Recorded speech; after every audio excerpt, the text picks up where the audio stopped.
Hello friends, स्वागत है आप सभी का एक बार फिर से आपके अपने YouTube channel PK defence GK में। लेके आ गया हूँ जीव विज्ञान के टॉप 50 प्रश्न। तो इन्हें वीडियो को बीच में स्किप मत कीजिएगा। पूरे 50 टोटल क्वेश्चन है जो बार बार सभी एग्जाम में पूछे जा रहे हैं और पूछे जाते हैं। इन्हीं में से फ्रेंड्स आपके एग्ज़ाम में भी देखने को एक दो क्वेश्चन ज़रूर मिलेगा, बार बार रिपीटेड क्वेश्चन ये हैं सब फ्रेंड्स। तो चलिए क्वेश्चन को शुरू करते हैं। और वीडियो को प्लीज़ आपसे रिक्वेस्ट फिर से करता हूँ कि बीच में मत रोकिएगा, क्योंकि बहुत मोस्ट इम्पोर्टेंट क्वेश्चन लेकर आया हूँ। बहुत मेहनत करता हूँ फ्रेंड्स आपके लिए, तो आप बीच में क्यों बंद करेंगे वीडियो को। इसलिए वीडियो को पूरा वॉच कीजिए और सभी प्रश्न को ध्यान से याद। तो हमारा क्वेश्चन नंबर 1 होगा, जीवन की सबसे छोटी इकाई क्या है। तो जीवन की सबसे छोटी इकाई कोशिका है। क्या है फ्रेंड्स? जीवन की सबसे छोटी इकाई कोशिका है, याद रखिएगा। क्वेश्चन नंबर 2 होगा, मनुष्य में गुणसूत्रों की संख्या कितनी होती है। तो मनुष्य में गुणसूत्रों की संख्या टोटल 46 होती है। कितनी होती है फ्रेंड्स? मनुष्य में गुणसूत्रों की संख्या 46 होती है। याद रखिएगा। जो लक्षण पीढ़ी दर पीढ़ी चले आते हैं उन्हें क्या कहते हैं। जो लक्षण पीढ़ी दर पीढ़ी चले आते हैं उन्हें क्या कहते हैं। तो उन्हें आनुवंशिकता कहते हैं। क्या फ्रेंड्स? उन्हें आनुवंशिकता कहते हैं। हमारा अगला क्वेश्चन नंबर 4 होगा, आनुवंशिकता की खोज किसने की। तो आनुवंशिकता की खोज ग्रेगर जॉन मेंडल ने की। कौन की फ्रेंड्स? ग्रेगर जॉन मेंडल ने की। हमारा अगला क्वेश्चन नंबर 5, चिकित्सा शास्त्र का जन्मदाता कौन है। तो हिपोक्रेटस हैं चिकित्सा शास्त्र के जन्मदाता, याद रखिएगा फ्रेंड्स। हमारा अगला क्वेश्चन नंबर 6 होगा, कौन सा जीव चावल की फसल के लिए जैव उर्वरक का कार्य नहीं करता है। तो नील हरित शैवाल है जो उर्वरक का कार्य करता है। कौन है फ्रेंड्स? नील हरित शैवाल है जो जैव उर्वरक का कार्य करता है। हमारा अगला क्वेश्चन नंबर 7 देखेंगे। क्वेश्चन नंबर 7, किस शैवाल से आयोडीन प्राप्त होता है। तो लैमिनेरिया से होता है। किससे होता है फ्रेंड्स? लैमिनेरिया से आयोडीन प्राप्त होता है। अगला क्वेश्चन नंबर 8 देखेंगे, प्याज किसका परिवर्तित रूप है। तो प्याज तने का परिवर्तित रूप है। अगला क्वेश्चन नंबर 9, 1 किलो शहद से कितनी ऊर्जा प्राप्त होती है। तो 3500 कैलोरी 1 किलो शहद से ऊर्जा प्राप्त होती है। कितनी होती है? 3500 कैलोरी 1 किलो शहद से ऊर्जा प्राप्त होती है, याद रखिएगा फ्रेंड्स। अगला क्वेश्चन नंबर 10 देखते हैं, हड्डियों में कितने प्रतिशत फास्फोरस होता है। जी हाँ, हड्डियों में कितने प्रतिशत फास्फोरस होता है। तो 8% होता है। कितने प्रतिशत होता है फ्रेंड्स? 8% होता है, याद रखिएगा। 8% होता है हड्डियों में फास्फोरस। अगला क्वेश्चन नंबर 11, मानव शरीर में सबसे अधिक मात्रा में कौन सा तत्व पाया जाता है। तो ऑक्सीजन पाया जाता है। कौन सा तत्व पाया जाता है फ्रेंड्स? ऑक्सीजन पाया जाता है, याद रखिएगा। कार्बन डेटिंग किसकी आयु निर्धारण में प्रयुक्त होता है। तो कार्बन डेटिंग जीवाश्म की आयु निर्धारण में प्रयुक्त होता है, याद रखिएगा फ्रेंड्स। जीवाश्म की आयु में कार्बन डेटिंग निर्धारण होता है। अगला क्वेश्चन नंबर 13, प्रयोगशाला में सर्वप्रथम डीएनए का संश्लेषण किसने किया। तो हरगोविंद खुराना ने किया। कौन किया फ्रेंड्स? हरगोविंद खुराना ने किया। अगला क्वेश्चन, हृदय का पहला प्रतिस्थापन किसके द्वारा किया गया। तो डॉक्टर क्रिश्चियन बर्नार्ड के द्वारा किया गया। किसके द्वारा किया गया? डॉक्टर क्रिश्चियन बर्नार्ड के द्वारा किया गया, याद रखिएगा। हमारा अगला क्वेश्चन, इंसुलिन की खोज किसने की। तो इंसुलिन की खोज एलेक्जेंडर फ्लेमिंग ने की। कौन की फ्रेंड्स? एलेक्जेंडर फ्लेमिंग ने इंसुलिन की खोज की। आगे बढ़ते हैं फ्रेंड्स।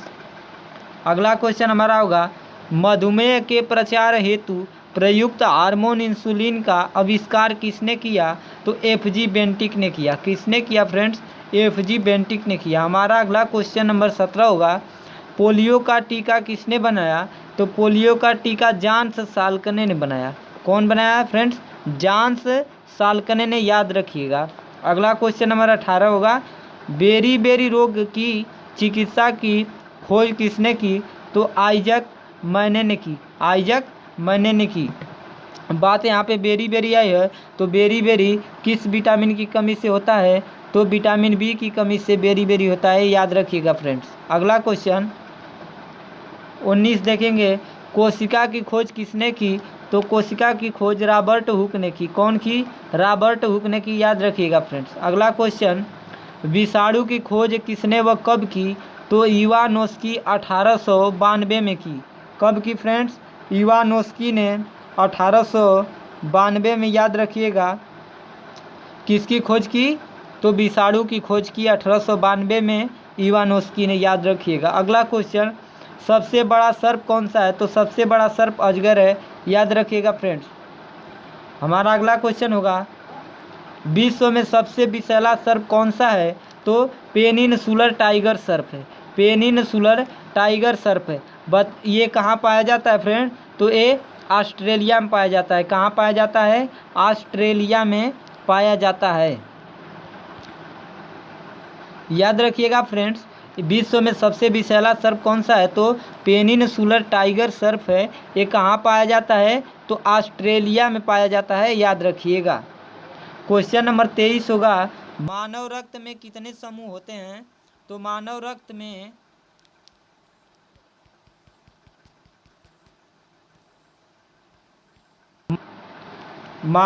में कितने समूह होते हैं फ्रेंड्स? तो मानव रक्त में 4 होते हैं। एक होता है ए, और एक होता है बी, और एक होता है ए बी, और एक होता है ओ। कौन कौन होते हैं फ्रेंड्स? एक होता है ए, एक होता है ए बी, और एक होता है बी, और एक होता है ओ।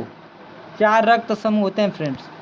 अगला क्वेश्चन हमारा होगा 24, कौन सा रक्त समूह सर्वग्राही होता है? तो ए बी सर्वग्राही होता है। कौन होता है फ्रेंड्स? ए बी जो समूह है वो सर्वग्राही होता है, याद रखिएगा।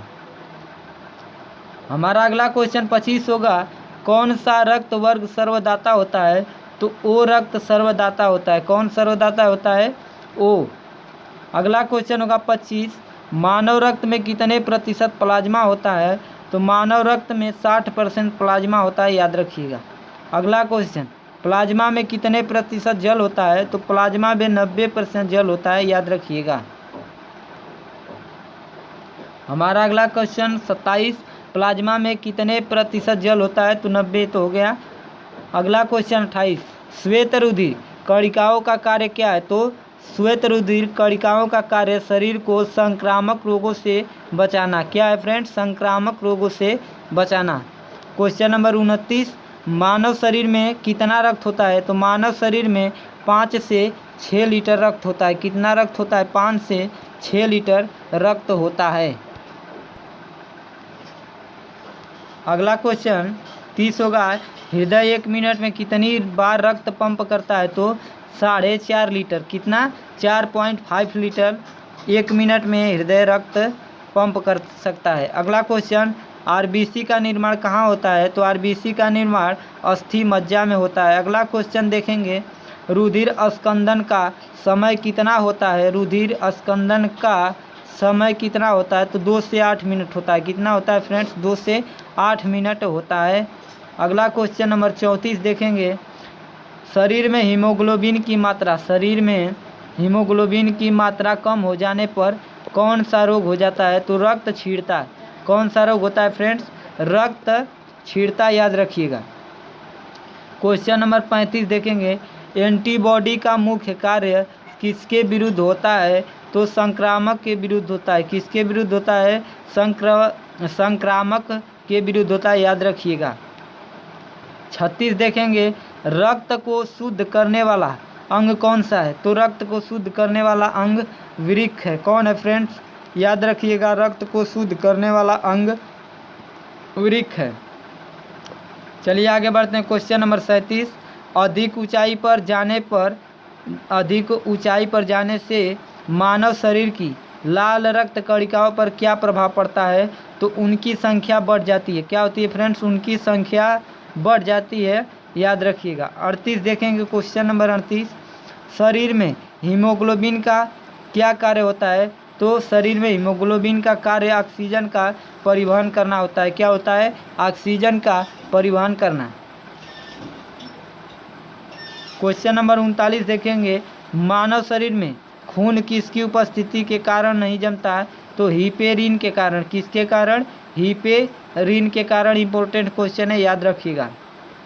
क्वेश्चन नंबर 40, रक्त के जमने में किस तत्व की भूमिका सबसे अधिक होती है?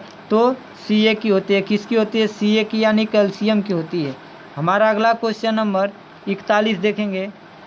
क्वेश्चन नंबर 41, मानव हृदय में कितने कोष्ठ होते हैं? तो मानव हृदय में 4 कोष्ठ होते हैं, याद रखिएगा फ्रेंड्स। मानव हृदय में कितने कोष्ठ होते हैं? तो मानव हृदय में 4 कोष्ठ होते हैं।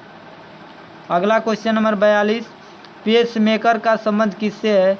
तो पेसमेकर का संबंध हृदय से है। पेसमेकर का संबंध किससे है? तो हृदय से। अगला क्वेश्चन, हृदय से मानव शरीर की शुद्धिकरण की क्रिया क्या कहलाती है? हृदय से मानव शरीर की शुद्धिकरण की क्रिया क्या कहलाती है? डायलिसिस कहलाती है। क्या कहलाती है? डायलिसिस कहलाती है, याद रखिएगा। हमारा अगला क्वेश्चन 44, मलेरिया किस परजीवी के कारण होता है? तो प्लाज्मोडियम के कारण होता है। किसके कारण होता है? प्लाज्मोडियम के कारण होता है, याद रखिएगा। अगला क्वेश्चन नंबर 45, घेंघा रोग किसकी कमी से होता है? तो घेंघा रोग आयोडीन की कमी से होता है। घेंघा रोग किसकी कमी के कारण होता है? तो आयोडीन की कमी से होता है, याद रखिएगा। अगला क्वेश्चन, काली खांसी शरीर का कौन सा अंग प्रभावित करती है? तो श्वसन तंत्र प्रभावित करती है। कौन सा अंग प्रभावित करती है?